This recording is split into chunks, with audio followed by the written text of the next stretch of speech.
Hello, Bethesda. This is Ed Emberlin. I'm your treasurer.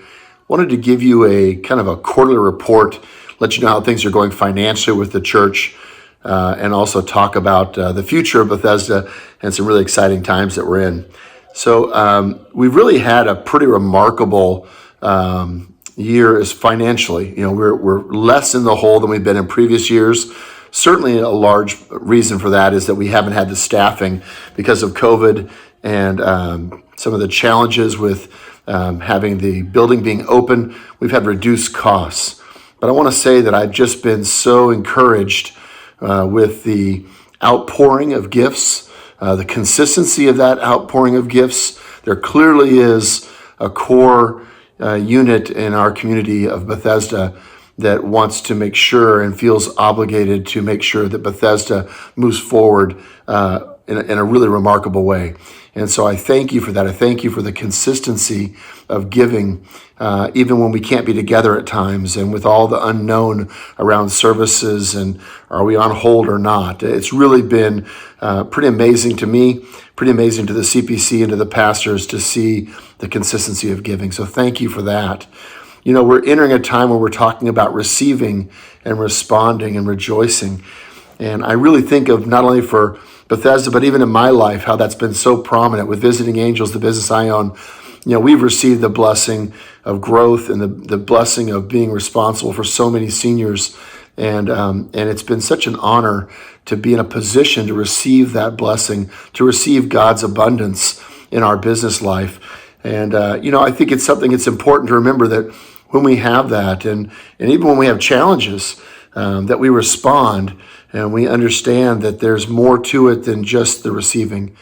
The response is to do something about that, live that honesty of blessing.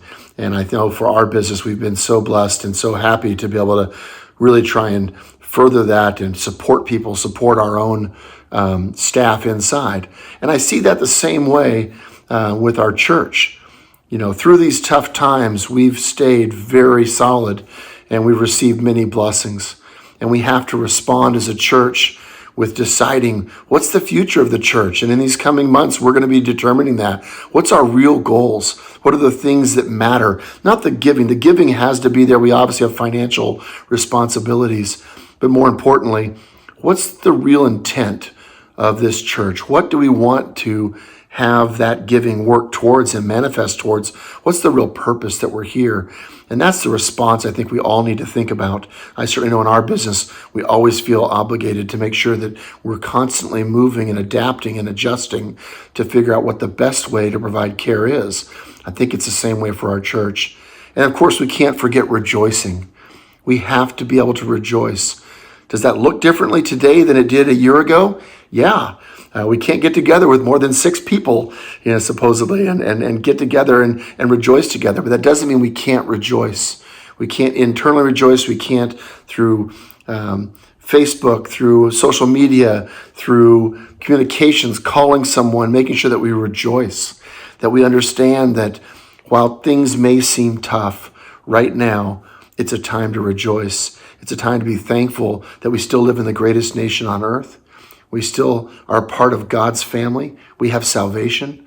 These are the most important things that we could ever have, and we should rejoice for that. I rejoice for the fact that through this really challenging year, the last year, we are really doing well.